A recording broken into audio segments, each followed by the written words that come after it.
Good evening, everyone.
Good evening, everyone.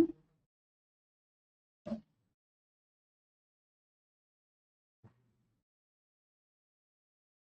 good evening, all of you. Let's wait for another 2 seconds. Second, wait for others to join as well to the class.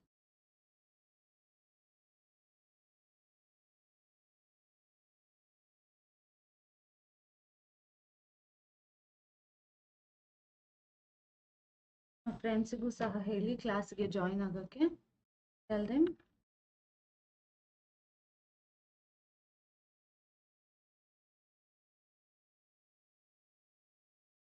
Shant ಅವರು, I am present class.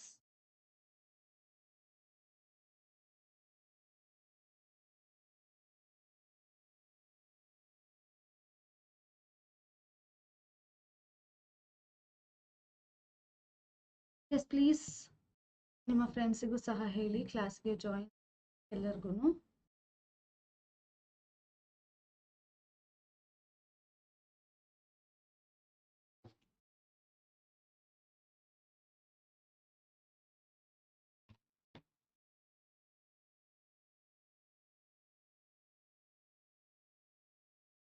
Okay, we will begin the class. Everyone, a very good evening. Namaskara. Welcome to Learn Online's General English classes for banking and other competitive exams. This is Deepthi, your trainer. So, hope you're all doing well. Last class, andre Tuesday class we had done para jumbles. So, para jumbles anna madidvi. Ivattina class alli continuations because now last class alli we had seen only few steps. 4 steps anna nodta idvi in 5 steps. So ಅದರ explanation, so ಹೇಗೆ ಆ steps ಅಲ್ಲಿ ಏನ್ details ಅನ್ನ calculate ಮಾಡಬೇಕು ಅಥವಾ ಯಾವ details ಅನ್ನ ನೀವು ನೋಡಬೇಕು ಇಷ್ಟನ್ನ ನೋಡ್ತಾ ಇದ್ವಿ. We had seen only 2 steps I believe. So hope you still remember it. ಎಲ್ಲರಿಗೂ ನೆನಪಿದೆ ಅಂದ್ಕೊಳ್ತೀನಿ. ಬಿಫೋರ್ ಕಮಿಂಗ್ ಓವರ್ ದ್ಯಾಟ್, ನನಗೆ ಒಂದು ಕಮೆಂಟ್ ಸಿಕ್ತು. ಐ ಮೀನ್ ಚಾಟ್ ಬಾಕ್ಸ್ ಅಲ್ಲಿ, ಕಮೆಂಟ್ ಬಾಕ್ಸ್ ಅಲ್ಲಿ ಒಬ್ರು ಕಮೆಂಟ್ ಹಾಕಿದ್ರು. Complex sentence does not have a verb. So ಯಾವ ಅಂದ್ರೆ ಸೆಂಟೆನ್ಸ್ ಅಲ್ಲಿ ವರ್ಬ್ ಇರಲ್ವೋ ಅದು ಕಾಂಪ್ಲೆಕ್ಸ್ ಅಲ್ವಾ? ಎಸ್, ವರ್ಬ್ ಇರೋದಿಲ್ಲ. ಯಾವ ಕ್ಲಾಸು ಅದು ನಿಮಗೆ ಗೊತ್ತಿರಬೇಕು. ಯಾಕೆ? Complex sentence is a combination of independent class and a dependent clause. So ಯಾಕೆ ನಿಮ್ಮ ಕ್ಲಾಸ್ ಅಲ್ಲಿ ಸೆಂಟೆನ್ಸ್ ಅಲ್ಲಿ ವರ್ಬ್ ಇರಲ್ಲ ಅಂದ್ರೆ ಅಲ್ಲಿ ಡಿಪೆಂಡೆಂಟ್ ಕ್ಲಾಸ್ ಇರುತ್ತೆ. ಸೊ ನಿಮಗೆ ನೆನಪಿರಬಹುದು, dependent class does not have a subject and verb combination. Subject ಮತ್ತೆ ವರ್ಬಿನ ಕಾಂಬಿನೇಷನ್ ಇರೋದಿಲ್ಲ ಡಿಪೆಂಡೆಂಟ್ ಕ್ಲಾಸ್. ಯಾಕೆ? ಅದರಲ್ಲಿ ಯಾವ ಮೀನಿಂಗ್ ಸಹ ಇರೋದಿಲ್ಲ. ಬರೀ ಸಬ್ಜೆಕ್ಟ್ ಅಥವಾ ಬರೀ ವರ್ಬ್ನ ಫಾರ್ಮ್ ಆಗಿರುತ್ತೆ. ಅದೇ ಇಂಡಿಪೆಂಡೆಂಟ್ ಕ್ಲಾಸ್ಗೆ ಬಂದಾಗ ಸಬ್ಜೆಕ್ಟ್ ಪ್ಲಸ್ ವರ್ಬ್ ಕಾಂಬಿನೇಷನ್ ಆಗಿರುತ್ತೆ. So remember, complex sentence is something that does not have verb ಅಂತ ಅಲ್ಲ, ವರ್ಬೇ ಇಲ್ಲ ಅಂತ ಅಲ್ಲ, ಒಂದು ಪಾರ್ಟ್ ಆಫ್ ದ ಸೆಂಟೆನ್ಸ್ ಅಲ್ಲಿ ವರ್ಬ್ ಇಲ್ಲ ಅಂತ ಅರ್ಥ. Hope this is clear. ಯಾರು ನನ್ನನ್ನು ಡೌಟ್ ಕೇಳಿದ್ರು ಚಾಟ್ ಬಾಕ್ಸ್ ಅಲ್ಲಿ, for them it is going to be clear ಅಂತ ನಾನು ಅಂದ್ಕೊಳ್ತೀನಿ. ಓಕೆನಾ? ಸೊ ನಾವು let us get into today's topic. Para jumble continue ಮಾಡೋಣ. ಬೇರೆಯವರು ಯಾರ್ಯಾರು ಕ್ಲಾಸಿಗೆ ಜಾಯಿನ್ ಆಗಬೇಕು ಅವ್ರಿಗೆಲ್ಲ ಸಹ ಹೇಳಿ, ಆಯ್ತಾ? ಒಮ್ಮೆ ಕ್ಲಾಸ್ ಶುರು ಆಗಿದೆ ಅಂತ. Let them also join to the class and let us continue. Last class, let me just see. ನನಗೆ ಆಸ್ ಯೂಶುವಲ್ ಚಾಟ್ಸ್ ಸ್ಲೋ ಆಗಿ ಲೋಡ್ ಆಗ್ತಿರುತ್ತೆ, ಡೋಂಟ್ ಮೈಂಡ್. ಬಟ್ ಎನಿವೆ, ನಾನು ಮಧ್ಯದಲ್ಲಿ ನಿಮ್ಮ ಚಾಟ್ಸ್ ಅನ್ನ ರೀಲೋಡ್ ಮಾಡಿ ನೋಡ್ತೀನಿ. Not to worry on that. ಅದರ ಬಗ್ಗೆ ತಲೆ ಕೆಡಿಸ್ಕೊಳ್ಳೋ ಅವಶ್ಯಕತೆ ಇಲ್ಲ. I will keep on looking at your chats without fail.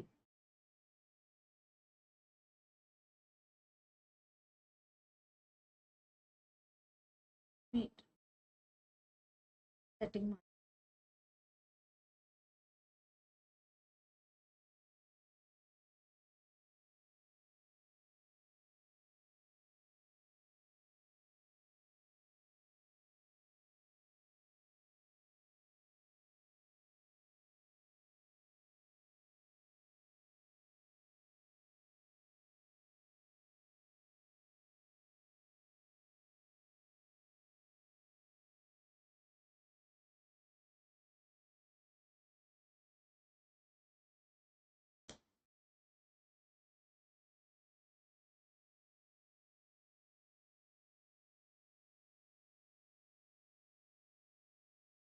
okay.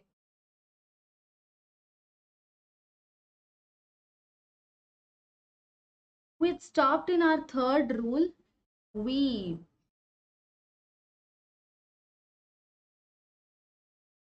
So weave the sentences together. ಅಂದರೆ ಎರಡು ಸೆಂಟೆನ್ಸ್ಗಳನ್ನು ಜೋಡಣೆ ಮಾಡಬೇಕು. You have to start pairing them. So once you are done pairing, so pairing ಆದ ನಂತರ ಹೀಗೆ. ಸೊ ಯಾವೆಲ್ಲ ರೀತಿ pairing ಮಾಡ್ಬೋದು ಅಂತ ನಾವು ಲಾಸ್ಟ್ ಕ್ಲಾಸಲ್ಲಿ ನೋಡಿದ್ವಿ. ಮೊದಲನೇದು ಆಕ್ಟಿವಿಟಿ ಬೇಸ್ ಮೇಲೆ. ಸೊ ಆಕ್ಟಿವಿಟಿ ಬೇಸ್ ಮೇಲೆ ಅಂದರೆ ಯಾವ ಗಳಿಗೆಗೆ ಹೇಗೆ ನಡೆದಿರುತ್ತೆ. ಸೊ ಫಸ್ಟ್ ಆಕ್ಟಿವಿಟಿ ಏನು? ಸರ್ವೆ. ಸೆಕೆಂಡ್ ಆಕ್ಟಿವಿಟಿ ಏನು? ಅದರ ಮೇಲೆ ರಿಪೋರ್ಟು. ಥರ್ಡ್ ಆಕ್ಟಿವಿಟಿ ಏನು? Analysis on the survey. So this is your activity weaving. Based on your activity ನೀವು ವೀವ್ ಮಾಡ್ತೀರಾ, ಅಂದರೆ ಸೆಂಟೆನ್ಸ್ನ ಪೇರ್ ಮಾಡ್ತಾ ಹೋಗ್ತೀರಾ. ಇಲ್ಲ time and chronology. Time and chronology already told, ನಾನು ಆಲ್ರೆಡಿ ಹೇಳ್ಕೊಟ್ಟಿದ್ದೀನಿ ಹೇಗೆ. It depends on the order in which your activity is going to take place. So ನಾನು example ಕೊಟ್ಟಿದ್ದೆ, 1947 ಅಲ್ಲಿ ಒಂದು ಇವೆಂಟ್ ಆಗಿದ್ರೆ ಅದಾದ ನಂತರ 1988 ಬರ್ದಿದ್ರೆ ನೆಕ್ಸ್ಟು 1994 ಬರುತ್ತೆ. ಓಕೆನಾ? ಇದು ವೇರಿಯೇಷನ್ ಆಗಲ್ಲ. ಮೊದಲು 1994 ಇವೆಂಟ್ ಬರ್ದು ಆಮೇಲೆ 1947, ಆಮೇಲೆ 1988. This is not a right order. Order ಹೇಗಿರ್ಬೇಕು? ಆ ಇವೆಂಟಿನ, ಈಗ ನ್ಯಾಷನಲ್ ಕಾಂಗ್ರೆಸ್ ಅಥವಾ ನ್ಯಾಷನಲ್ ಪಾರ್ಟಿ ಯಾವುದೋ ಒಂದ್ರ ಬಗ್ಗೆ ನಾನು ಮಾತಾಡ್ತಿದ್ದೀನಿ, ನ್ಯಾಷನಲ್ ಕಾಂಗ್ರೆಸ್ ಪಾರ್ಟಿ ಬಗ್ಗೆ ಮಾತಾಡ್ತಾ ಇದ್ದೀನಿ. ಸೊ ಆ ಕಾಂಗ್ರೆಸ್ ಪಾರ್ಟಿ ಬಗ್ಗೆ ಅಥವಾ ನ್ಯಾಷನಲ್ ಪಾರ್ಟಿ ಬಗ್ಗೆ ನಾನು ಮಾತಾಡುವಾಗ, if I want to talk about a particular agenda, ಅವರದ್ದು ಒಂದು ಅಜೆಂಡಾ ಬಗ್ಗೆ ಮಾತಾಡಬೇಕು ಅಂದರೆ ನಾನು ಒಂದು ಆರ್ಡರ್ ಅಲ್ಲಿ ಹೋಗಬೇಕು. ಹೇಗೆ ಸ್ಟಾರ್ಟ್ ಆಯಿತು, ಹೇಗೆ ಪ್ರಾಸೆಸಿಂಗ್ ಆಯಿತು, ಪ್ರೊಸೀಜರ್ಸ್ ಏನಿತ್ತು, ಅದಾದ್ಮೇಲೆ ರಿಸಲ್ಟ್ಸ್ ಏನಾಯಿತು, ಕರೆಂಟ್ ಕಂಟೆಂಪ್ರರಿ ಇಶ್ಯೂಸ್ ಏನಿದೆ, ಈ ರೀತಿ ನಾನು ಒಂದು ಆರ್ಡರ್ ಅಲ್ಲಿ ಪೇರ್ ಮಾಡ್ತಾ ಹೋಗ್ಬೇಕು.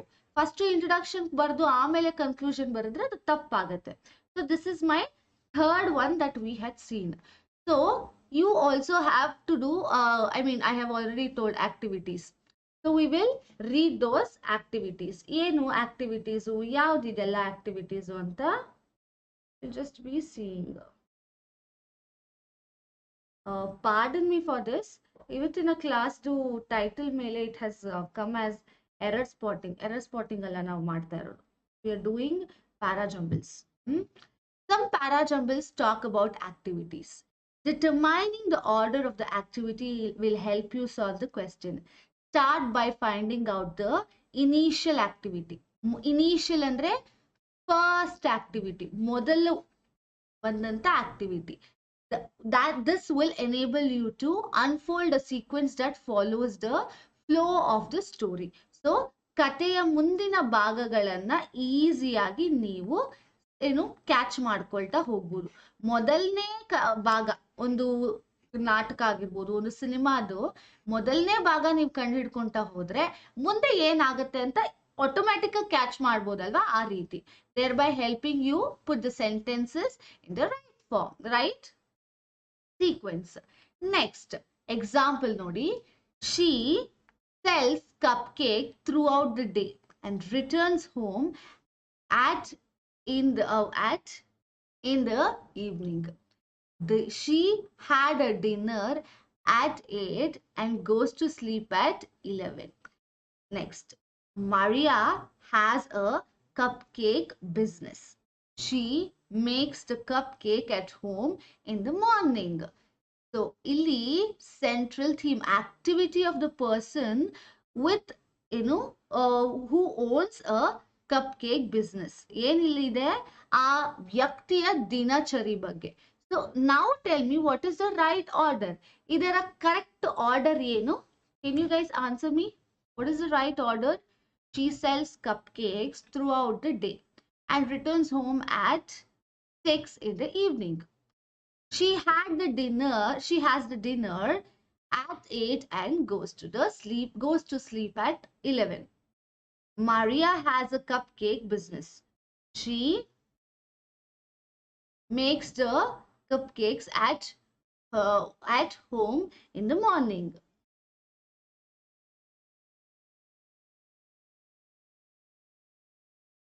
Definitely you can come in, Basavraj avaru. It is welcome to everyone. People who wants to learn more and more. ಯಾರಿಗೆ ಕಲಿಯೋ ಆಸಕ್ತಿ ಇದೆಯೋ ಅವರೆಲ್ಲರಿಗೂ ಸಹ ವೆಲ್ಕಮ್ ಇದೆ. And the answers are coming out. So you tell 3, 4, 1 and 2. Yes, perfectly right. Maria has a cupcake business because ನನ್ನ proper noun ಇದೆ. So ನಾನು already ಹೇಳ್ಕೊಟ್ಟ ಹಾಗೆ proper noun ಅಲ್ಲಿ ನಿಮ್ಮ parajumble ಶುರು ಆಗ್ತದೆ. Next, Maria has a cupcake business. She bakes the cupcakes at home in the morning. ಇದಾದ ಮೇಲೆ ಇದು. ಇದಕ್ಕೆ connective sentence ಇಲ್ಲಿದೆ ನೋಡಿ.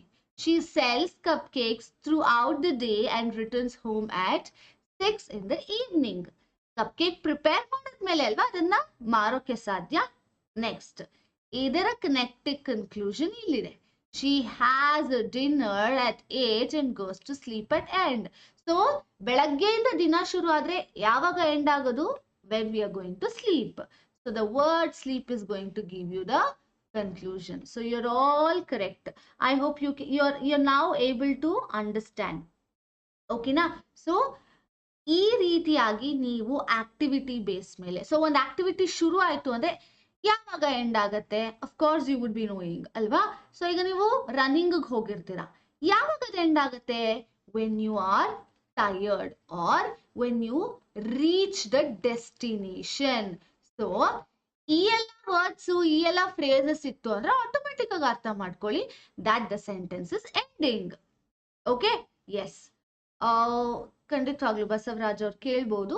Any question related to the topic? Yes. So activity tracking, this is the answer. Next, abbreviations and full forms. Abbreviations and full forms ಮೂಲಕ ಸಹ ನಾವು parajumbles ಅನ್ನ ಸಾಲ್ವ್ ಮಾಡಬಹುದು. ಹೇಗೆ? I'll read out. Listen. Some parajumbles contain a sentence with a full form and other sentences with the abbreviation. Abbreviation ಅಂದ್ರೆ ಏನು? So things which are shortly written. For example, non-governmental organization. ನಾವು ಇನ್ನೂ ಒಂದು word ಅಲ್ಲಿ ಹೇಳ್ಬೋದು ಅಂದ್ರೆ acronym. ಇದನ್ನ ನಾವು NGO ಅಂತ ಕರಿತೀವಿ. ಸೊ ಇದನ್ನ abbreviation, ಇದನ್ನ full form. ಸೊ ಇದೇ ತರ ಬ್ಯಾಂಕ್ ನೇಮ್ಸ್ ಇರುತ್ತೆ, SBI, HDFC, NABRAD, RBI, ಇದೆಲ್ಲ ನನ್ನ ಅಬ್ರಿವೇಷನ್ಸ್. ಸೊ ಒಂದೇ ಪ್ಯಾರಾ ಜಂಬಲ್ ಅಲ್ಲಿ ಒಂದು ಸೆಂಟೆನ್ಸ್ ಅಲ್ಲಿ ಫುಲ್ ಫಾರ್ಮ್ ಕೊಡ್ತಾನೆ, ಬೇರೆ ಸೆಂಟೆನ್ಸಸ್ ಅಲ್ಲಿ ಅಬ್ರಿವೇಷನ್ ಕೊಡ್ತಾನೆ. ಆಗ here the sentence with the full form comes first. ಯಾವಾಗ್ಲೂ ನೆನ್ಪಿಟ್ಕೊಳ್ಳಿ, ಫುಲ್ ಫಾರ್ಮ್ ಇರುವಂತ ಸೆಂಟೆನ್ಸ್ ಮೊದಲು ಬರುತ್ತೆ. ಯಾಕೆ? ನಾನು ನಿಮಗೆ ಫಸ್ಟ್ ಕೂಡ ಹೇಳಿದೆ, ಪ್ರಾಪರ್ ನೌನ್ಗಳು ಯಾವತ್ತೂ ಸಹ ಮೊದಲು ಬರುತ್ತೆ. ಅದೇ ರೀತಿ ಇದು ಸಹ ನಾನು ಮೊದಲಿಗೆ ಒಂದು ಹೆಸರನ್ನ ತಿಳಿಸುವಾಗ ಪೂರ್ತಿಯಾದ ಹೆಸರನ್ನ ನಾನು ಬರಿತೀನಿ. ಇನ್ನು ಬಿಟ್ವೀನ್ ಅಲ್ಲಿ ಅದೇ ವಿಚಾರದ ಬಗ್ಗೆ ನಾನು ಮಾತಾಡುವಾಗ ನಾನು ಏನ್ ಮಾಡ್ತೀನಿ, ಅಬ್ರಿವೇಷನ್ ಬಳಸ್ತೀನಿ. ಈಗ ನಾನು ಮೊದಲು ಒಂದು ಕತೆ ಶುರು ಮಾಡುವಾಗ ಅಥವಾ RBI ಯಾವುದೋ ಒಂದು ರೂಲ್ಸ್ ನ ಜಾರಿಗೊಳಿಸಿದೆ ಅಂತ ಹೇಳುವಾಗ, ರೂಲ್ಸ್ ತಂದಿದೆ ಅನ್ನುವಾಗ, reserve Bank of India has declared, ನಾನು ಹೀಗೆ ಶುರು ಮಾಡ್ತೀನಿ. ಅದೇ ಆ ಒಂದು ಪ್ಯಾರಾಗ್ರಾಫ್ ಮುಗಿತಾ ಅಥವಾ ಮಧ್ಯದಲ್ಲಿ ಬರ್ತಾ RBI also said that the customer, so ನಾನು ಮತ್ತೆ ರಿಸರ್ವ್ ಬ್ಯಾಂಕ್ ಆಫ್ ಇಂಡಿಯಾ ಹಾಕಲ್ಲ. What I instead do, I do it as Reserve Bank of India. ಯಾಕೆ? ಆಲ್ರೆಡಿ ಒಂದು ಸರ್ತಿ ಓದಿರೋದ್ರಿಂದ, telling that it is Reserve Bank of India, my readers would have got to know, ನನ್ನ readers, ನನ್ನ ಆಡಿಯನ್ಸ್ಗೆ ಗೊತ್ತಾಗಿರುತ್ತೆ ನಾನು ಯಾವ ಒಂದು ಪರ್ಟಿಕ್ಯುಲರ್ ನೇಮ್ ಅನ್ನ ಬಳಸ್ತಿದ್ದೀನಿ ಅಂತ. So every time the full form comes in the first statement, abbreviations ಬರೋದು ಆಮೇಲೆ. So just like your chronology, time order ಪ್ರಕಾರವಾಗೇನೆ abbreviations ಮತ್ತೆ ಫುಲ್ ಫಾರ್ಮ್ ಸಹ ಪ್ಯಾರಾ ಜಂಬಲ್ಸ್ ಅಲ್ಲಿ ಬರುತ್ತೆ. So this is how you can find out first statement ಯಾವುದು. ಹಾಗೆ abbreviations ಇದ್ರೆ that is not your first statement, that can also be seen. But at certain places, to confuse you, abbreviations na in between allu kodtane, full forms na in between al saha kodtane. Aga you have to look into pronoun present in it. Adaralli present ಆಗಿರುವಂತ relative pronoun ಗಳು ಯಾವು? ನಿಮ್ಮ relative pronoun this, that, which, who, whose, ಈ ಎಲ್ಲ relative pronoun ಗಳು ನಿಮಗೆ ಅಲ್ಲಿ present ಇದೆಯಾ? ಇಫ್ ದಟ್ ಇಸ್ ಪ್ರೆಸೆಂಟ್, ಅದು ಇನ್ಯಾವುದೋ ಪ್ರೀವಿಯಸ್ ರೆಫರೆನ್ಸ್ ಇದೆ ಅಂತ ಅರ್ಥ ಮಾಡ್ಕೊಳ್ಬೇಕು. ನಿಮಗೆ ಯಾವುದೇ ಒಂದು ರಿಲೇಟಿವ್ ಪ್ರೊನೌನ್ ಇಲ್ಲ ಅಂದ್ರೆ, remember that is the first statement. Para jumbles ಅಲ್ಲಿ ಅದೇ ನಿಮ್ಮ ಫಸ್ಟ್ ಸ್ಟೇಟ್ಮೆಂಟ್ ಆಗಿರುತ್ತೆ, ಇಂಟ್ರೊಡಕ್ಟರಿ ಸ್ಟೇಟ್ಮೆಂಟ್. ಓಕೆನಾ? So introductory statement is sometimes a general statement and also sometimes other statements like this. ಈ ರೀತಿ ಸಹ ಆಗಿರುತ್ತೆ. Clear? Abbreviations do.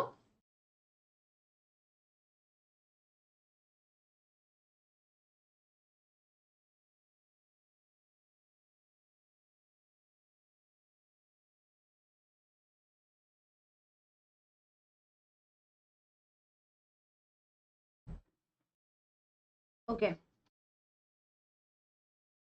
Do you make definitely passage reading ಮೇಲೆ ಖಂಡಿತವಾಗ್ಲೂ ವಿಡಿಯೋಸ್ ಮಾಡೋಣ. I will teach you how to read quickly. ಏನನ್ನ ಓದ್ಬೇಕು, quickly ಅನ್ನೋದ್ಕಿಂತ ಒಂದು ಪ್ಯಾಸೇಜ್ ಅಲ್ಲಿ ಏನ್ ಓದ್ಬೇಕು ಅನ್ನೋದು ಗೊತ್ತಿರಬೇಕು ನಮಗೆ. I teach you those tricks also, not to worry, ಅದನ್ನ ಹೇಳ್ಕೊಡ್ತೀನಿ. ಅಂಡ್ ಆಫ್ಲೈನ್ ಬ್ಯಾಚಸ್ಗೆ ಪ್ಲೀಸ್ ಇಲ್ಲಿ ಕೆಳಗಡೆ ನಂಬರ್ ಕಾಣಿಸ್ತಿದೆಯಲ್ಲ, I just write you the contact number at the end. ಆ ಕಾಂಟ್ಯಾಕ್ಟ್ ನಂಬರ್ಗೆ ಕಾಲ್ ಮಾಡಿ, ಅಥವಾ ಟೆಲಿಗ್ರಾಮ್ ಅಲ್ಲಿ ಬ್ಯಾಂಕಿಂಗ್ ಎಕ್ಸಾಮ್ಸ್ದು ನಮ್ಮ ಟೆಲಿಗ್ರಾಮ್ ಚಾನೆಲ್ ಇದೆ, ಇಲ್ಲಿ ಡಿಸ್ಕ್ರಿಪ್ಷನ್ ಅಲ್ಲಿ ಸಹ ಟ್ಯಾಗ್ ಆಗಿರುತ್ತೆ. You can go and enquire over there also. ಓಕೆನಾ? ಆಫ್ಲೈನ್ ಬ್ಯಾಚ್ ಫೀಸ್ಗೆ. ಅಂಡ್ ನೆಕ್ಸ್ಟ್ ಕ್ವೆಶ್ಚನ್ ಬಂದು, ಎರರ್ ಸ್ಪಾಟಿಂಗ್ ಅಲ್ಲಿ ವರ್ಡ್ ಸೇಮ್ ಇರುತ್ತೆ ಬಟ್ ಒನ್ ಸ್ಪೆಲ್ಲಿಂಗ್ ಚೇಂಜ್ ಆಗಿರುತ್ತೆ. Any easy way to identify that? Okay, so you will be having words which are same. Yeah, definitely. It's like spelling errors ಅಲ್ಲಿ. So ಆಗ ಕಂಡುಹಿಡಿಬೇಕು ಅಂದ್ರೆ you should be knowing your vocabulary practice ಮಾಡಬೇಕು. That wants you to read. ನೀವು ಓದಬೇಕು, vocabulary ಬರಬೇಕು ಅಂದ್ರೆ ಪ್ರತಿದಿನ ಒಂದಿಷ್ಟಾದ್ರೂ ಏನಾದ್ರೂ ಓದ್ತಾ ಇರಬೇಕು. Only then you can do it. ಓಕೆನಾ? ಎಸ್, ಒಂದು ಎಕ್ಸಾಂಪಲ್ ನೋಡ್ಬಿಡೋಣ. ನೋಡಿ, I have also given the answer down below. ಸರಿನಾ? Look at the example. The CPU carries out the instruction given by the computer program. The central processing unit is an important part of the computer. CPU are considered the heart and brain of the computer. CPUs are considered the heart and brain of the computer. Of course, it is understood ಯಾಕೆ ನಾವು ಮಾತಾಡ್ತಿರೋದು CPU ಬಗ್ಗೆ and CPU full form ಎಲ್ಲಿದೆ computer processing unit ಬಗ್ಗೆ. Second statement ಯಾವುದು ಅಂತ ನಾನು ಹೇಗೆ ತಗೊಳ್ಳೋದು ಈಗ ನೋಡಿ, is an important part of a computer. The CPU carries out the instruction given by the computer program. CPUs are considered the heart and brains. It is a conclusion where you're declaring. ನೀವು declare ಮಾಡ್ತಾ ಇದ್ದೀರಾ ಏನಂತ, CPU ಮತ್ತೆ CPU ಕಂಪ್ಯೂಟರ್ಗೆ ಏನು ಅಂತ. First what they work or how they work, who they are, ಅವ್ರು ಯಾರು, ಏನ್ ಕೆಲಸ ಮಾಡ್ತಾರೆ, ಹೇಗೆ. ಲಾಸ್ಟ್ ಅಲ್ಲಿ ಅವರ ಆ ಒಂದು ಜಾಗಕ್ಕೆ ಅಥವಾ ಆ ಒಂದು ಪರ್ಟಿಕ್ಯುಲರ್ ಸಿಚುಯೇಷನ್ಗೆ ಏನು ಅಂತ you are going to declare. ಓಕೆನಾ? So the right answer as I have given is 2 1 3, 2 1 3. Okay, so ನಿಮ್ಗೆ ಈ ಟೆಕ್ನಿಕ್ಸ್ ಅರ್ಥ ಆಗಿದೆ ಅಂದ್ಕೊಳ್ತೀನಿ. ಇಂಟ್ರೊಡಕ್ಷನ್, ಕನ್ಕ್ಲೂಷನ್ ಕಂಡುಹಿಡಿಯೋದು, ಕನೆಕ್ಟಿವ್ ಅಂದ್ರೆ ನೀವು ಏನು ಕನೆಕ್ಷನ್ ನ ಹುಡ್ಕೋದು. ಮೊದಲನೇ ಕನೆಕ್ಷನ್ ಆಕ್ಟಿವಿಟಿ ಬೇಸ್ ಮೇಲೆ, ಟೈಮ್ ಬೇಸ್ ಮೇಲೆ, ಅಬ್ರಿವೇಷನ್ ಫುಲ್ ಫಾರ್ಮ್ ಬೇಸ್ ಮೇಲೆ ಹುಡುಕ್ತೀರಾ. ನೆಕ್ಸ್ಟ್ ಒನ್ ನೋಡಿ, ಐಡಿಯಾಸ್ ಅಂಡ್ ಎಕ್ಸಾಂಪಲ್ಸ್. ಈಗ ಒಂದೊಂದು ಪ್ಯಾರಾಜಂಬಲ್ಸ್ ಅಲ್ಲಿ ಎಕ್ಸಾಂಪಲ್ಸ್ ಕೊಡ್ತಾನೆ, ಒಂದೊಂದು ಪ್ಯಾರಾಜಂಬಲ್ಸ್ ಅಲ್ಲಿ ಐಡಿಯಾಸ್ ಅಂದ್ರೆ this could have been done, ಈ ತರ ಮಾಡಬಹುದಿತ್ತು ಅಂತ ಸಹ ಹೇಳ್ತಾನೆ. ಸೊ ಅಂತದನ್ನೆಲ್ಲ ನೀವ್ ಎಲ್ಲಿ ಹಾಕ್ತೀರಾ, where are you going to drop? Ideas ಮತ್ತೆ ಎಕ್ಸಾಂಪಲ್ ಕೊಟ್ರೆ ಎಲ್ಲಿ ಅದೆರಡನ್ನು ಜಾಯಿನ್ ಮಾಡ್ತೀರಾ? ಯು ಹ್ಯಾವ್ ದಿಸ್ ಹಿಯರ್ ನೋಡಿ. Ideas always precede the example. Some parajumbles contain ideas and example of those ideas. These the examples always follow the ideas. Precedes andre modulu idea irutte. So what is an idea? Vishaya. That is, you are going to give an idea. ಹೀಗೆ ಮಾಡಬಹುದು. ಮಾಡಿದ್ಮೇಲೆ ಅದನ್ನ suggest ಮಾಡಿದ್ಮೇಲೆ example ಅನ್ನ ಬರೀತೀರಾ. ಮೊದಲು ಯಾವತ್ತು example ಅನ್ನ ಬರ್ದು ಆಮೇಲೆ ಐಡಿಯಾ ಕೊಡಲ್ಲ, ಹೀಗ್ ಮಾಡಬಹುದು ಸಜೆಷನ್ ಕೊಡಲ್ಲ. First you give the suggestion and then give an example. ಈಗ for example Covid is coming up. ಬೇರೆ ಕಂಟ್ರೀಸ್ ಅಲ್ಲೆಲ್ಲ ಕೋವಿಡ್ ಜಾಸ್ತಿ ಆಗಿದೆ. ನಾವು I have to give a suggestion first, ಹೇಗೆ ಅದನ್ನ ಕಂಟ್ರೋಲ್ ಮಾಡ್ಬೋದು. ಹಾಗೆ ಬೇರೆ ಯಾವುದೋ ಒಂದು ದೇಶದಲ್ಲಿ ಕಂಟ್ರೋಲ್ ಮಾಡಿರುವಂತ ಎಕ್ಸಾಂಪಲ್ ನ ಆ ನಂತರ ಕೊಡಬೇಕು. ಮೊದಲು ಆ ದೇಶದ ಎಕ್ಸಾಂಪಲ್ ಕೊಟ್ಟು ಆಮೇಲೆ ಐಡಿಯಾ ಕೊಡೋದಲ್ಲ. ಫಸ್ಟ್ ನನ್ನ ಸಜೆಷನ್ ಐಡಿಯಾನ ಕೊಟ್ಟು ಆ ನಂತರ ನನ್ನ ಎಕ್ಸಾಂಪಲ್ ನಾನು ಡ್ರಾಪ್ ಮಾಡಬೇಕು. ಸೊ ಇದು ಒಂದು ಆರ್ಡರ್. ಓಕೆನಾ? ಅಂದ್ರೆ ಇನ್ ಬಿಟ್ವೀನ್ ಸೆಂಟೆನ್ಸ್ ನ ಹೇಗ್ ಕಂಡುಹಿಡಿತೀರಾ ಅಂತ ಅರ್ಥ. ಈಗ 3ನೇದು 4ನೇದು 2ನೇದು 3ನೇದು ಇವನ್ನ ಹೀಗ್ ಕಂಡುಹಿಡಿತಾರೆ. ಐಡಿಯಾ ಮತ್ತೆ ಎಕ್ಸಾಂಪಲ್ ಬೇಸ್ ಮೇಲೆ. ಕಾಸ್ ಮತ್ತೆ ಎಫೆಕ್ಟ್ ಬೇಸ್ ಹೇಳ್ಕೊಟ್ಟಿದ್ದೀನಲ್ಲ ನಾನು ನಿಮಗೆ, ಕಾರಣಗಳು ಮತ್ತೆ ಅದರಿಂದ ಆದಂತ ವಿಚಾರಗಳು, ಆ ಕಾರಣದಿಂದ ಆದಂತ ಎಫೆಕ್ಟ್ಗಳು, ಅದನ್ನ ನಾನು ಹೇಳ್ಕೊಟ್ಟಿದ್ದೀನಲ್ಲ, ಅದೇ ತರ ಐಡಿಯಾಸ್ ಅಂಡ್ ಎಕ್ಸಾಂಪಲ್. ಈಗ ನೋಡಿ ಎಕ್ಸಾಂಪಲ್ ಇದೆ, I like, just A second, I like, give me a,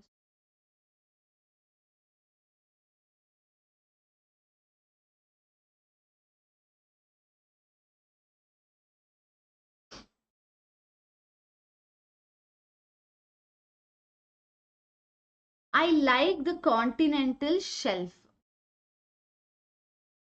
Okay, continental slope, abyssal, plain and oceanic trenches.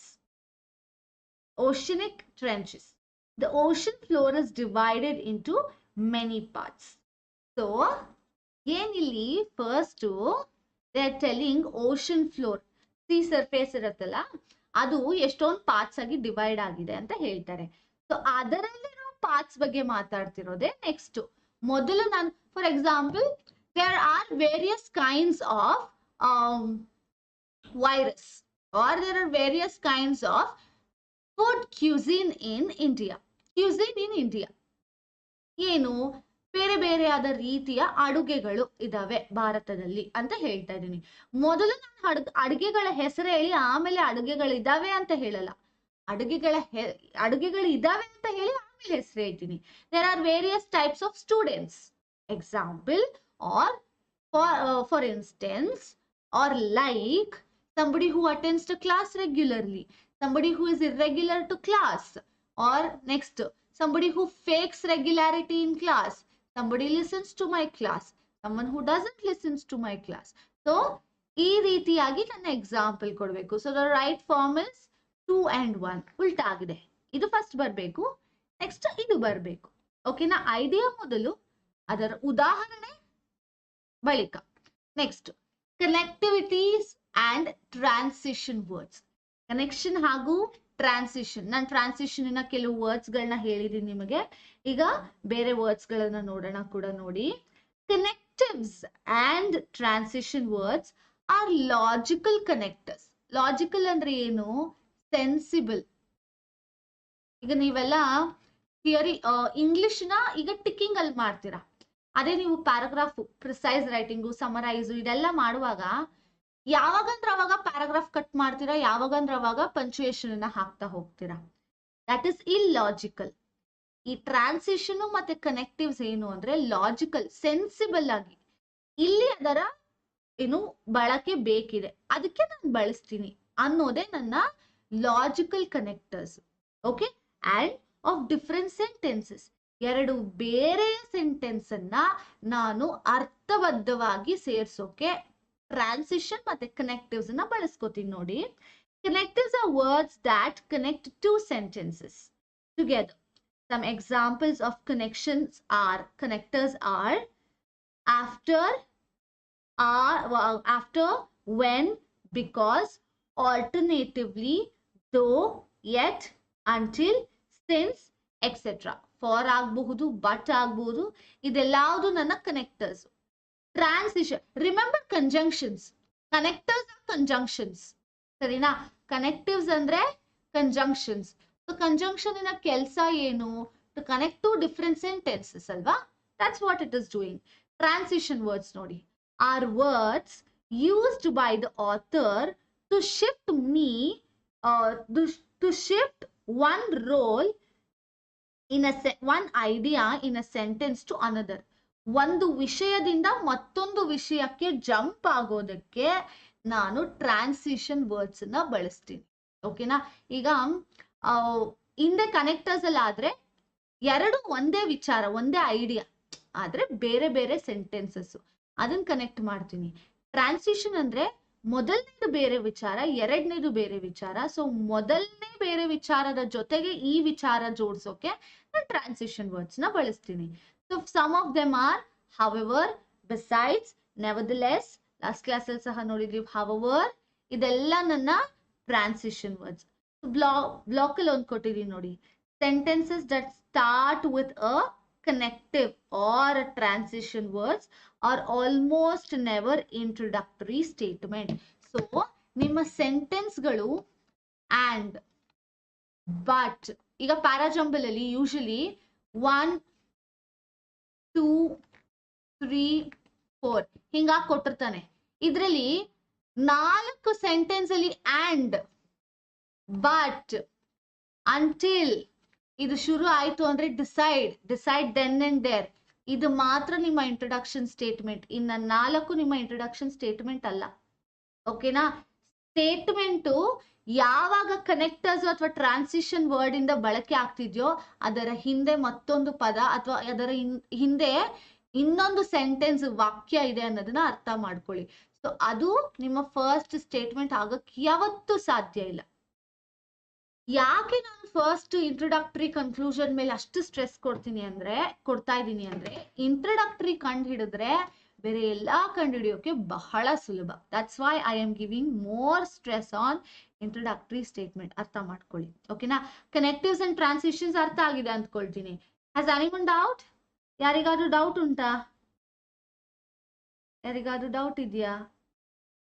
S, definitely we'll start it very quickly. Passage classes and shuru ಮಾಡೋಣ. And yeah, coming to the next. Okay, ಇದರಲ್ಲಿ ನಿಮಗೆ ಕೆಲವು transition words, ಕನೆಕ್ಟಿವ್ಸ್, ಇದನ್ನೆಲ್ಲ detail ಆಗಿ discuss ಮಾಡೋಣ. For example, articles ಇಂದ ಶುರು ಆದಾಗ ನಾನು ಅದನ್ನ ಫಸ್ಟ್ ಸ್ಟೇಟ್ಮೆಂಟ್ ಅಂತ ತಗೋಬೇಕಾ ಇಲ್ವಾ? Next, when I am going to use conjunction, ನಾನು ಅದನ್ನ ಫಸ್ಟ್ ಸ್ಟೇಟ್ಮೆಂಟ್ ತಗೋಬೇಕಾ ಇಲ್ವಾ? ಅಬ್ಜೆಕ್ಟಿವ್ ಬಂದಾಗ ನಾನು ಅದನ್ನ ಫಸ್ಟ್ ಸ್ಟೇಟ್ಮೆಂಟ್ ತಗೋಬೇಕಾ ಇಲ್ವಾ? ಅದನ್ನೆಲ್ಲ ಈಗ ಡಿಸ್ಕಸ್ ಮಾಡೋಣ. Okay, articles. So connective transition ಅಲ್ಲಿ ಆರ್ಟಿಕಲ್ ಸಹ ಇದೆ ನೋಡಿ. The article the, A and on to help in finding out the order of the sentence. Articles ಸಹ ನಾನು ಯಾವ ಸೆಂಟೆನ್ಸ್ ಅನ್ನ ಹುಡುಕಬೇಕು, ಅದು ಯಾವ ಪಾರ್ಟ್ ಆಫ್ ದ ಸೆಂಟೆನ್ಸ್, 1 2 3 4 5 ಈ 5ರಲ್ಲಿ ಯಾವ ಪಾರ್ಟ್ಗೆ ಸೇರುತ್ತೆ ಅಂತ ಕಂಡುಹಿಡಿಯೋಕೆ ಇದು ಹೆಲ್ಪ್ ಮಾಡುತ್ತೆ. ಹೇಗೆ ನೋಡಿ, the is a definite article. The is a definite article. ಏನು ಡೆಫಿನೆಟ್ ಆರ್ಟಿಕಲ್ ಅಂದ್ರೆ? ಸ್ಪೆಸಿಫಿಕ್. ನಾನು ಇದೇ ವ್ಯಕ್ತಿಯ ಬಗ್ಗೆ ಅಥವಾ ಇದೇ ಒಂದು ವಿಚಾರದ ಬಗ್ಗೆ ಮಾತಾಡ್ತಾ ಇದ್ದೀನಿ ಅಂತ ಹೇಳುತ್ತೆ. Which is used before something or someone specific, or when something or someone has already been introduced in the previous sentence. So ಹಿಂದೆ ಆಲ್ರೆಡಿ ಅವರನ್ನ ನಾವು ಪರಿಚಯಿಸಿದ್ರೆ, ಈಗ ಯಾವುದೋ ಒಂದು ಕಮಿಟಿ ಅಥವಾ ಬಜೆಟ್, ಆ ಬಜೆಟ್ಟಿನ ಬಗ್ಗೆ ನಾನು ಆಲ್ರೆಡಿ ಇಂಟ್ರೊಡ್ಯೂಸ್ ಮಾಡಿದ್ರೆ ದ ಬಜೆಟ್ ಅಂತ ಬಳಸ್ತೀನಿ, ಅಥವಾ the finance department are the finance minister. ಯಾವಾಗ ನಾನು ದ ಅಂತ ಬಳಸ್ತೀನಿ ಅಂದ್ರೆ, ಇದಕ್ಕೂ ಮೊದಲನೇ ಸ್ಟೇಟ್ಮೆಂಟ್ ಅಲ್ಲೇ ನಾನು ಆ ಒಂದು ಬಜೆಟ್ ಬಗ್ಗೆ, ಆ ಫೈನಾನ್ಸ್ ಬಗ್ಗೆ, ಫೈನಾನ್ಸ್ ಮಿನಿಸ್ಟ್ರಿ ಬಗ್ಗೆ ಆಲ್ರೆಡಿ ಇಂಟ್ರೊಡ್ಯೂಸ್ ಮಾಡ್ಬಿಟ್ಟಿರ್ತೀನಿ. ಆಗ ಮಾತ್ರ ನಾನು ದ ಬಳಸೋದು. ಸೊ ದ ಯಾವಾಗ ಬರುತ್ತೆ? ಇನ್ ಬಿಟ್ವೀನ್ ಅಲ್ಲಿ ಬರುತ್ತೆ. So the will not come in the first. Remember, this comes in between, where you have something before. ಮೊದಲು ಇನ್ನೊಂದೇನು ಆಲ್ರೆಡಿ ಇದೆ. Next, whereas a and an articles are used when something is being introduced for the first time. ಈಗ ನಾನು ಕತೆ ಬರೆಯುವಾಗ once upon a time there was an old woman. ಓಕೆನಾ? ಶುರು ಮಾಡಿದಾಗ I will write it here ನೋಡಿ. Once upon a time there was an old woman. Next, ಕಥೆಯಲ್ಲಿ ಮುಂದುವರಿಸುವಾಗ the old woman was sick.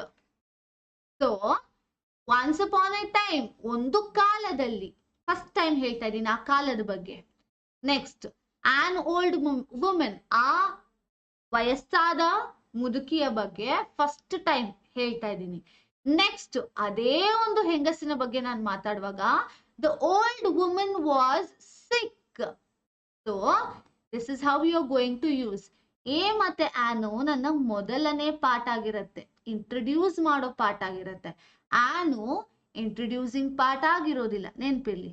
And are also used when stating general facts. A sentence containing a and an could be an introductory sentence. ನೆನ್ಪಿಟ್ಕೊಳ್ಳಿ, ಇದು could be. ಹಂಗಂತ ಎಲ್ಲಿ A ಇದೆ, ಎಲ್ಲಿ on ಇದೆ ಅದನ್ನೆಲ್ಲ introductory ಮಾಡಕ್ ಹೋಗ್ಬೇಡಿ. ಇನ್ ಬಿಟ್ವೀನ್ ಅಲ್ಲೂ ಸಹ ನಾನು ಎ ಬಳಸ್ಬೋದು, ಸರಿನಾ? ರೈಟ್? ಬಿಕಾಸ್ ಆಲ್ರೆಡಿ ಇಂಟ್ರೊಡ್ಯೂಸ್ ಆಗಿದ್ರೆ ನಾನು ಎ ಬಳಸಬಹುದು. ಕೆಲವೊಂದು ಎಕ್ಸಾಮ್ಷನ್ಸ್, ಅದಕ್ಕೆ ಅವರು ಅಲ್ಲಿ could be ಎಕ್ಸಾಮ್ಷನ್ಸ್ ಇದೆ ಅಂತ ಹೇಳ್ತಾ ಇದ್ದಾರೆ. ಓಕೆನಾ? This is how you find out your sentence. Look at an example. ಒಂದು ಎಕ್ಸಾಂಪಲ್ ನೋಡಿ. The girl I had usually the girl had unusually long hair. The girl, sorry, just a second.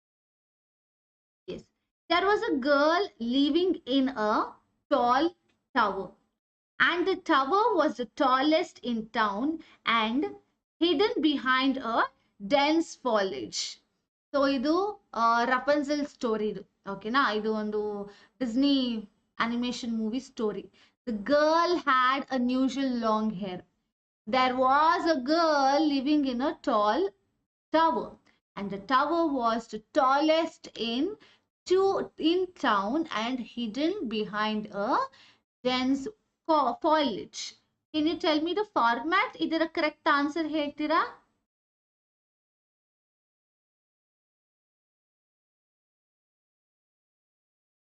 Yes, right. One. ಅಪೂರ್ವಾರೆ ಒಂದು wrong. There was a girl living in a tall tower. This is correct. Okay na? Next. Tower ಆದ ಮೇಲೆ connection ನೋಡಿ. And the tower and tower, they are same ideas. Connectors, and is a connector. Transition word ಬರಬೇಕಿತ್ತು, but ಇಲ್ಲಿ transition word ಇಲ್ಲ, first one ಹಾಕಕ್ಕೆ. And the tower was the tallest in town and hidden behind a dense foliage. The girl had unusually long hair. So idu second, idu third. Okay na? 2, 3, 1 is your right answer. Yes. Hope you are all understanding. ಹೇಗೆ ನಾನು ಕಂಡುಹಿಡಿಬೇಕು ಅನ್ನೋದು. Next.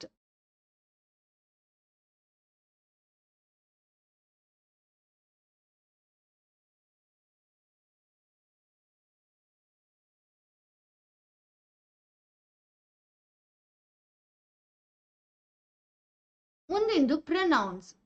Okay, next one. Don't mind. Next one, pronouns. Pronoun ಹೇಗೆ ಕಂಡುಹಿಡಿಯೋದು? ನಾನು beginning ಪ್ಯಾರಾಜಂಬಲ್ ಶುರು ಮಾಡಿದಾಗಿಂದನೂ ಹೇಳ್ತಾ ಇದ್ದೀನಿ. Pronoun is the easiest one for you to find out. Pronouns he, she, it, him, her, their, etc. ಬಹಳಷ್ಟಿದೆ ಇದು ಬಿಟ್ಟು. they, them, you have many. Are used in places of a person, place, thing that has already been introduced in one of the preceding sentences. So if you find a pronoun in a sentences, it probably can't isn't an opening sentence. So ಮೊದಲು ಅಥವಾ in between ಅಲ್ಲಿ ನೀವು pronoun ನೋಡಿದ್ರೆ ಅದು ನಿಮ್ಮ opening sentence ಅಲ್ಲ. ಓಕೆನಾ? ನೆನಪಲ್ಲಿ ಇಟ್ಕೊಳ್ಳಿ. ಬಿಕಾಸ್ ಅದನ್ನ ಆಲ್ರೆಡಿ ಯಾರೋ ಅಂದ್ರೆ ಹಿಂದಿನ ಸ್ಟೇಟ್ಮೆಂಟು ಆಲ್ರೆಡಿ ಅದನ್ನ ಇಂಟ್ರೊಡ್ಯೂಸ್ ಮಾಡಿರುತ್ತೆ. ಸೊ ಪ್ರನೌನ್ಸ್ ಇರುವಾಗ ಸ್ವಲ್ಪ ಯೋಚನೆ ಮಾಡಿ. And this is the easiest way for you to find out your para jumble. ಇಲ್ಲಿ ನೋಡಿ, Ajay is a good singer. He has learned vocal music for 12 years. Of course ನಾನು ಫಸ್ಟು ಹೀ ಬರ್ದು ಆಮೇಲೆ ಯಾರ ಬಗ್ಗೆ ಮಾತಾಡ್ತಿದ್ದೀನಿ ಅಂತ ಹೇಳಲ್ಲ. It is always one, that is who it is and about that fellow. Ajay is a good singer and he has learned vocal music for 12 years. ಇದು right format ಅಲ್ಲೇ ಬರ್ದಿದ್ದೀನಿ ನಾನು. ಓಕೆನಾ? I don't change it, shift ಮಾಡಲ್ಲ. ಇದನ್ first ಇದನ್ second ಅಂತ ಹಾಕೋದಿಲ್ಲ. First and second correct ಆಗಿದೆ. ಪ್ರನೌನ್ ಇದ್ದಾಗ ಸ್ವಲ್ಪ ಯೋಚನೆ ಮಾಡಿ ಸೆಂಟೆನ್ಸಸ್ ನೋಡ್ತಾ ಹೋಗಿ. ಸರಿನಾ? ನೆಕ್ಸ್ಟ್ ಒನ್, ಮುಂದಿಂದು adjectives. Adjectives ಇದ್ದಾಗ ಹೇಗೆ ಬದಲಾಯಿಸ್ತೀರಾ? See, sometimes adjectives can help solve parajumbles too, especially comparative adjective. Comparative adjectives ಗೊತ್ತಲ್ವಾ? Which are your comparative adjectives? Those are your positive, comparative and your superlative. So ನಿಮಗೆ ಬಹಳ help ಮಾಡೋದು ಯಾವುದು? ಈ middle one, ER ಅಲ್ಲಿ end ಆಗತ್ತಲ್ಲ, ಇದು ನಿಮಗೆ ಕಂಡುಹಿಡಿಯೋದಕ್ಕೆ ಬಹಳ ಸುಲಭ. ಯಾವ್ಯಾವು? More, better, cooler, taller, smarter. So ಈ ಎಲ್ಲ ER ವರ್ಡ್ಸ್ ಇಂದ ನಿಮಗೆ ಕಂಡುಹಿಡಿಯೋಕೆ ಸುಲಭ. ಹೇಗೆ ಕಂಡುಹಿಡಿತೀರಾ? ಎಕ್ಸಾಂಪಲ್ ನೋಡಿ. Rahul's performance was good. Rahul and Ashok, deemed to the same dance to the same song. Ashok's performance was better. So ಅರ್ಥ ಮಾಡ್ಕೊಳ್ಳಿ, ಮೊದಲನೇದು ಇದಾಗಿರುತ್ತೆ. ಯಾಕೆ? ಇಲ್ಲಿ ಎರಡೂ ಜಾಗದಲ್ಲಿ ಒಬ್ಬೊಬ್ಬ ಬೇರೆ ಬೇರೆ ವ್ಯಕ್ತಿ ಬಗ್ಗೆ ಮಾತಾಡ್ತಿದೆ. ಅದೆರಡು ಬೇರೆ ಬೇರೆ ಐಡಿಯಾ. ಇಬ್ಬರನ್ನು ಸೇರಿಸಿ ಮಾತಾಡ್ತಿರೋದ್ರಿಂದ ಇದು ನನ್ನ ಫಸ್ಟ್ ಐಡಿಯಾ. ಇದು general statement. Rahul and Ashok ಡಾನ್ಸ್ಡ್ on the same song. Same. ಈಗ ಇದೆರಡರಲ್ಲಿ ಯಾವುದು ಕರೆಕ್ಟ್ ಅಂತ ನಾವು ನೋಡ್ಬೇಕು. ಈ ಡಿಗ್ರೀಸ್ ಆಫ್ ಕಂಪ್ಯಾರಿಸನ್ ಅಲ್ಲಿ ಮೊದಲು ಗುಡ್, ಅನಂತರ ಬೆಟರ್, ಅದಾದ ಮೇಲೆ ಬೆಸ್ಟ್. ಸೊ ಈಗ ನಿಮ್ಮ ಆನ್ಸರ್ ಏನಾಗಬೇಕು, ಇದು ಫಸ್ಟ್ ಸ್ಟೇಟ್ಮೆಂಟ್ ಆದ್ರೆ ನಿಮ್ಮ ಸೆಕೆಂಡ್ ಸ್ಟೇಟ್ಮೆಂಟ್ ಯಾವ್ದಾಗ್ಬೇಕು, ಇಲ್ಲಿರೋಂಥ ಗುಡ್ ಆಗ್ಬೇಕು, ಅದಾದ ಮೇಲೆ ನಿಮ್ಮ ಬೆಟರ್ ಆಗಬೇಕು. ಓಕೆನಾ? ಸೊ ಈಗ ಯಾವ್ದೋ ಒಂದು ಸ್ಟೇಟ್ಮೆಂಟ್ ಅಲ್ಲಿ ಟಾಲ್, ಟಾಲರ್ ಕೊಟ್ಟಿರ್ತಾನೆ ಅಂದ್ರೆ ಮೊದಲು ಟಾಲ್ ಬಗ್ಗೆ ಹಾಕ್ಬೇಕು, ಆಮೇಲೆ ಟಾಲರ್ ಬಗ್ಗೆ ಹಾಕ್ಬೇಕು. ಅದೇ ಟಾಲೆಸ್ಟ್ ಕೊಟ್ಟಿಯೇನೆ ಅಂದ್ರೆ ಟಾಲೆಸ್ಟ್ ನ ಥರ್ಡ್ ಹಾಕ್ಬೇಕು. 1 2 3 ಈ ಒಂದು ಕಂಪ್ಯಾರಿಟಿವ್ ವೇ ನಲ್ಲಿ ನೀವು ನಿಮ್ಮ ಸೆಂಟೆನ್ಸ್ ಅನ್ನ ಬಿಲ್ಡ್ ಮಾಡೋದು. ಸೊ ನಿಮ್ಮ ಪ್ಯಾರಾಜಂಬಲ್ ಅನ್ನ ಅರೇಂಜ್ ಮಾಡೋದು ಹೀಗೆ. ಓಕೆನಾ? So good, better, best, cool, cooler, coolest, smart, smarter, smartest. ಈ ರೀತಿಯಾಗಿ you are going to drop 1 2 3. ಸರಿನಾ? ಸೊ ಇದು ಹೆಂಗೆ ಜನರಲ್ ಸ್ಟೇಟ್ಮೆಂಟ್ ಆಯ್ತು ಅಂತ ಐ ಹೋಪ್ ಯು ಅಂಡರ್ಸ್ಟುಡ್. ಅರ್ಥ ಆಯ್ತು ಅಂದ್ಕೊಳ್ತೀನಿ. Next time sequence approach. ಇದು ನಾನು ಆಲ್ರೆಡಿ ಎಕ್ಸ್ಪ್ಲೇನ್ ಮಾಡೀನಿ, ಬಟ್ ಮತ್ತೆ ಹೇಳ್ತೀನಿ ಇನ್ ಡೀಟೇಲ್ ಆಗಿ ನೋಡಿ. Sometimes para jumble contain a time sequence. For example, that is words indicating a time sequence such as date, years, or words like before, later, after, when, etc. Notice these words and be aware of them, as they can help rearrange the sentence according to the right form, right time sequence. ಗಳಿಗೆ ಆ ಕ್ಷಣಗಳ ಏನು ಕ್ಷಣಗಳ ಬಗ್ಗೆ ಮಾತಾಡುತ್ತೆ. ಅಂದ್ರೆ first ನೆನ್ನೆ ಸಂಜೆ ಆಗಿದ್ದು, ದಟ್ ಈಸ್ ಯೆಸ್ಟರ್ಡೇ ಈವ್ನಿಂಗ್. ಅದಾದ್ಮೇಲೆ ಏನು, ಟುಡೇ ಮಾರ್ನಿಂಗ್. ಅದಾದ್ಮೇಲೆ ನಾವು ಫಸ್ಟು ನಾನು ನಾವು ಬರ್ದು ಆಮೇಲೆ ಯೆಸ್ಟರ್ಡೇ ಈವ್ನಿಂಗ್ ಹೇಳ್ಬಾರ್ದು. That is wrong. ಈ system wrong. So time sequence ಹೇಗ್ ಬರ್ಬೇಕು, ನಿನ್ನೆ ಸಂಜೆ, ಇವತ್ತು ಬೆಳಗ್ಗೆ, ಮತ್ತೆ ಇವತ್ತು ಅಂದ್ರೆ ಈಗಳಿಗೆ. So this is your time sequence. ಈ ರೀತಿ ನಿಮ್ಮ ಟೈಮ್ ಸೀಕ್ವೆನ್ಸ್ ಆಗ್ಬೇಕು. ಸೊ ಇಲ್ಲಿ ನೋಡಿ ಎಕ್ಸಾಂಪಲ್ ಇದೆ. there's an example for you all. ಏನು, Hemant eats his dinner at 8 p.m. sharp. Post homework, he is allowed to watch TV for half an hour. After that, he does his homework. So, which is your proper order? Nodi. Hemant eats his dinner at 8 p.m. So, ನೀವು ಬೇರೆ statement ನೋಡ್ಬೋದು, ಅಲ್ಲಿ ಎಲ್ಲೂ ಸಹ proper noun ಇಲ್ಲ. So ಇದು ನನ್ನ first statement. ನನ್ನ ಸೆಕೆಂಡ್ ಸ್ಟೇಟ್ಮೆಂಟ್ ಯಾವುದು, ಪೋಸ್ಟ್ ಹೋಮ್ವರ್ಕ್. ಹೋಮ್ವರ್ಕ್ ಆದ ಮೇಲೆ ಅಂತಿದೆ. ಸೊ ಇಲ್ಲಿ ನೋಡಿ, ಆಫ್ಟರ್ ದಟ್, ಈ ದಟ್ ಏನನ್ನ ರೆಕಗ್ನೈಸ್ ಮಾಡ್ತಿದೆ, that is the dinner. After dinner he does his homework. Post homework, he is allowed to watch TV for half an hour. So it is 1 3 and 2. 1 3 2. Hemant eats his dinner at 8 p.m. sharp. After that, he does the homework. Post homework, he is allowed to watch TV for half an hour. So time sequence artha aitu andkoltini. So this is how you get your time sequence. Yes, you guys are right. Correct. Perfect. Next, elimination technique. This is also one of your techniques to learn your or to solve your parajumbles. Parajumbles na solve ಮಾಡಕ್ಕೆ ಇದು ಕೂಡ ಒಂದು. If you are running out of time, ಸಮಯ ಇಲ್ಲದೆ ಇದ್ದಾಗ ಇದನ್ನ ಮಾಡಿ. Okay, of course 30 minutes ಅಲ್ಲಿ ನಿಮಗೆ ಟೈಮ್ ಇರಲ್ಲ. ಎಲ್ಲದನ್ನು ಇನ್ಕ್ಲೂಡ್ ಮಾಡಿ, ಎಲ್ಲದನ್ನು ಒಂದೇ ರೀತಿ ಪ್ರೊನೌನ್ ನೋಡಿ, ಅಬ್ಜೆಕ್ಟಿವ್ ನೋಡಿ, ಆರ್ಟಿಕಲ್ಸ್ ನೋಡಿ, ಇಂಟ್ರೊಡಕ್ಷನ್ ನೋಡಿ. You don't have time for everything. 5ರಲ್ಲಿ 2ಕ್ಕೆ ಸಿಗ್ಬೋದು, ಇನ್ನು 3ಕ್ಕೆ ಸಿಗಕ್ಕಾಗಲ್ಲ. ಆಗ ಎಲಿಮಿನೇಷನ್ ಟೆಕ್ನಿಕ್ ನ ಗ್ರಾಬ್ ಮಾಡ್ಕೊಳ್ಳಿ. ಏನ್ ಮಾಡ್ಬೇಕು, if you're running out of time, you can use the elimination technique to arrive at the right option quickly. After finding the opening and closing sentence, you can eliminate options which contain the wrong order of the opening and closing sentence. So opening ಮತ್ತೆ closing sentence ಕಂಡಿಡಿದ್ರೆ ಸಾಕು. ಮಿಕ್ಕಿದಲ್ಲಿ ಬರುವಂತ wrong options ನ ಹಂಗೆ minus ಮಾಡಿದ್ರೆ ನಿಮಗೆ ನಿಮ್ಮ answers ಆದಷ್ಟು ಬೇಗ ಸಿಗುತ್ತೆ. ಸೆಕೆಂಡ್ಸ್ ಅಲ್ಲಿ ಸಿಗುತ್ತೆ. ಎಕ್ಸಾಂಪಲ್ ನೋಡಿ, ಎಕ್ಸಾಂಪಲ್ ಮೂಲಕ ಅರ್ಥ ಮಾಡ್ಕೊಳ್ಳಿ. He sells newspaper in morning. Ramesh is a hard working person. He takes tuitions for primary school children in the evening. He then goes to the work as a personal assistant to a businessman. So automatic artha ಮಾಡ್ಕೊಳ್ಳಿ. Ramesh is my first statement. ಆಯ್ತಾ? Next ಇದಾದ್ಮೇಲೆ ಬೆಳಗ್ಗಿನ ಕೆಲಸ ಯಾವುದು? Morning time sequence, ಇದು ನನ್ನ ಎರಡನೇದು. Next he then goes to work as a personal assistant ಅಂದ್ರೆ ಇನ್ ಬಿಟ್ವೀನ್ ಅಲ್ಲಿ ಮಧ್ಯಾಹ್ನದ್ದು ಆಫ್ಟರ್ನೂನ್ ಇದು. ಸೊ ಇದು ನನ್ನ third statement. Evening of course ಏನ್ ಮಾಡ್ತಾನೆ? he takes tuitions for school children. ಮುಗ್ದೋಯ್ತು. this is how quick you can understand it. so is a hard working person ಆದ ತಕ್ಷಣ evening time sequence ಅಲ್ಲಿ end, that is the end, morning ಇಂದ evening. So ಇದು first, ಇದು fourth statement. ಅಂದ್ರೆ ಇನ್ನಿದೆರಡನ್ನ eliminate ಮಾಡ್ಕೊಂಡು you just have to bring out it to your conclusion. ಅದನ್ನ ನಿಮ್ಮ ಕನ್ಕ್ಲೂಷನ್ಗೆ ನೀವು ತಗೊಂಡ್ ಬರ್ಬೇಕು. So this is all about elimination technique. ಈಗೆಲ್ಲ ಏನ್ ಟೆಕ್ನಿಕ್ ಕಲ್ತ್ರಲ್ಲ ಅದೇ ಟೆಕ್ನಿಕ್ ನ you are going to use for eliminating things. ಬೇಡದೇ ಇರುವಂತದಕ್ಕೆ ಎಲಿಮಿನೇಟ್ ಮಾಡಕ್ಕೆ ಬಳಸ್ಕೋತೀರ.